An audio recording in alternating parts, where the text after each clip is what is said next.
magkakaroon po siya ng background ang ating cellphone pag may tumatawag po sa atin.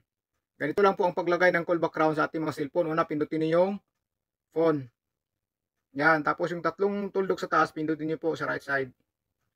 Tapos pindutin niyo settings. Tapos dito, pindutin niyo po yung call background. Yan, ayan po ang call background ko. May pagpipilian po tayo dito, pindutin nyo pong background dito sa baba. Yan po apat ang pagpipilian natin. Iwan ko lang po sa mga cellphone nyo kung apat ba o pares-pares po ba tayo, hindi ko po alam. Ganito una. Yan, pag may tumatawag sa atin, ito po ang lalabas pag ito ang pinili nyo. Pangalawa. Yan po, lalabas po yan pag may tatawag sa atin. Mamimili po kayo kung ano po ang call background ang ilagay nyo. Yan. Ganyan po, lalabas yan. So, pang-apat.